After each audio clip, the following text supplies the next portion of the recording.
உலக மக்கள் அனைவருக்கும் வணக்கம். இப்போது நாம் யோகம் தருவதில் சிறந்தவர் ராகுவா கேதுவா என்று பார்ப்போம்.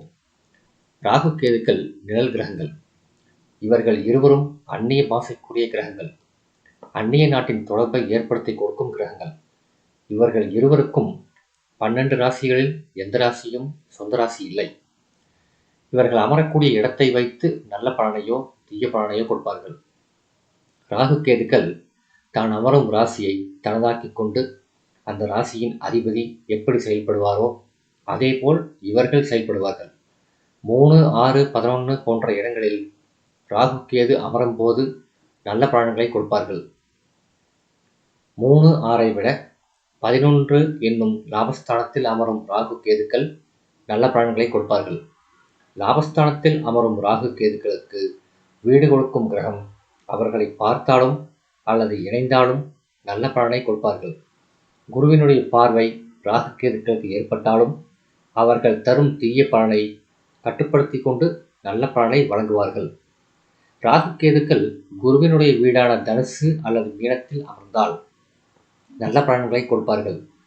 குருவினுடைய நட்சத்திரங்களில் ராகு கேதுக்கள் அமர்ந்தாலும் நல்ல பலன்களை கொடுப்பார்கள்.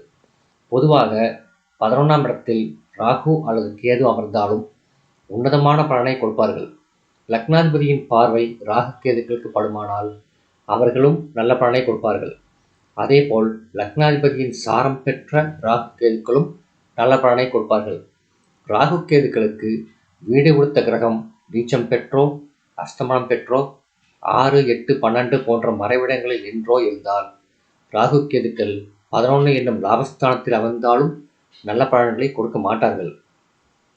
ராகு கேதுக்கள் கேந்திரம் என்னும் 1, 4, 7, 10 போன்ற இடங்களில் அமர்ந்து அவர்கள் அமர்ந்த வீட்டுக்குடைய கேந்திராதிபதிகள் நல்ல நிலையில் இருந்தால் 5, 9 என்னும் திரிகோண ஸ்தானத்தின் அதிபதிகள் ராகு கேதுக்களை பார்த்தாலும் அல்லது இணைந்தாலும் ராகு கேதுக்கள் நல்ல பலனை வாரி வழங்குவார்கள். ஜோதிட சாஸ்திரத்தில் பணத்தை வாரி வழங்கும் அசுப கிரகங்களாக ராகு கேதுவை குறிப்பிடுகிறார்கள். பொதுவாக 5 என்னும் புத்திரஸ்தானத்தில் ராகு கேதுக்கள் அமர்ந்தால் புத்திர தோஷத்தை கொடுப்பார்கள். ராகு ஸ்பெகுலேஷன் துறைகளான லாட்டரி, ரேஸ், பந்தயம், சூதாட்டம் போன்றவற்றில் வெற்றியை கொடுப்பார்கள். அதனால் ராகு கேந்திரங்களில் அமர்ந்தால் திரிகோணாதிபதிகளுடைய தொடர்பை பெற வேண்டும். திரிகோணங்களில் அமர்ந்தால் கேந்திராதிபதிகளுடைய தொடர்பை பெற வேண்டும். அப்படி பெற்றால் ஸ்பெகுலேஷன் துறைகளில் வெற்றியை கொடுத்து ராகு ஜாதகரை வாழ்க்கையில் உயர்த்துவார். அதனால் ராகுவானவர் 3, 6, 11 என்னும் இடங்களில் அமர்ந்து குருவின் பார்வையை பெற்றோ அல்லது கேந்திரங்களில் அமர்ந்து குருவின் பார்வையோ அல்லது திரிகோணாதிபதிகளின் பார்வையோ பெற்றாலும் நல்ல பலன்களை கொடுப்பார்கள். ராகு திரிகோண ஸ்தானங்களில் அமர்ந்து கேந்திராதிபதியின் தொடர்பை பெற்றாலும் நல்ல பலன்களை வழங்குவார். கேதுவானவர் நல்ல செல்வாக்கு, புகழ், ஆபரணங்கள், நவரத்னங்கள், வசதி வாய்ப்புகளை ஏற்படுத்தி கொடுப்பார்.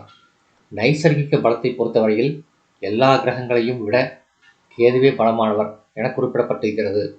இருந்தாலும் யோகம் அதிர்ஷ்டம் என்று வந்தால் ராகுவை கேது மிஞ்ச முடியாது. ராகு 7ஆம் இடத்தில் வந்தால் களத்திர தோஷத்தை கொடுப்பார். அரசாங்க அதிகாரத்தை தரக்கூடிய கிரகம் ராகு. ஜாதகத்தில் ராகு வலிமை பெற்று குருவின் பார்வையையும் பெற்றிருந்தால் அரசாங்கத்தில் உயர்ந்த பதவியை கொடுப்பார். அரசியலிலும் உயர்ந்த பதவியை கொடுப்பார். அதனால் பலம் பெற்ற ராகு ஜாதகத்தில் இருந்தால் அதிகார பதவி கிடைக்கும் வாய்ப்பை பெறலாம். ஆனால் கேதுவை இப்படி சொல்லவில்லை. ராகுவை பொறுத்தவரை ஜாதகனை திடீர் பணக்காரனாக்குவார். ராகுவின் தசா காலம் 18 ஆண்டுகள். ஆனால் கேதுவுக்கோ 7 ஆண்டுகளே சொல்லப்பட்டிருக்கிறது. எனவே நல்ல ராகு தசை நடந்தால் ஜாதகன் அரசாங்க உயர் பதவியை பெறுவான், அரசியலில் உயர் பதவியை பெறுவான் என ஜோதிட சாஸ்திரம் கூறுகிறது. ஸ்பெகுலேஷன் துறைகளில் திடீர் அதிர்ஷ்டத்தை தருவார் ராகு. ஒன்றை பல மடங்கு பெருக்கி கொடுப்பவர் ராகு. அதாவது 5000 என்றிருந்தால் 50,000 பெருக்கி கொடுப்பார் ராகு என சொல்லப்பட்டிருக்கிறது. ராகு மேசம், ரிஷபம், கடகம், கன்னி, மகரம் என்ற 5 ராஜயோக ஸ்தானங்களில் இருந்தால் பூமெத்தையில் படுத்துறங்கும் ராஜயோகம் என்ன ஜாதக அலங்காரம் கூறுகிறது. ராகுவுக்கு வீடு கொடுத்த கிரகமும் பலம் பெற்றிருக்க வேண்டும்.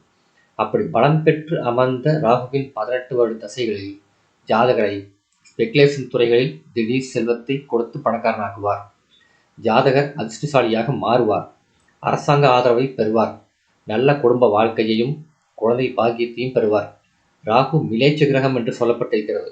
அதாவது அந்நிய நாட்டு தொடர்பையும் அந்நிய நாட்டு பயணத்தையும் தமிழ் மொழி அல்லாத பிற மொழி மக்களின் நல்ல தொடர்பையும் பெற்று ஜாதகருக்கு செல்வ வளத்தை ஏற்படுத்துவார் ராகு. எனவே ராகு ஜாதகத்தில் பலமாக அமையப்பெற்றவர்கள் நல்ல உயர்ந்த செல்வ வசதிகளை பெற்று வாழ்வார்கள். இந்த வீடியோ உங்களுக்கு பிடிச்சிருந்தா லைக் பண்ணுங்க, ஷேர் பண்ணுங்க, சப்ஸ்கிரைப் பண்ணுங்க. நன்றி.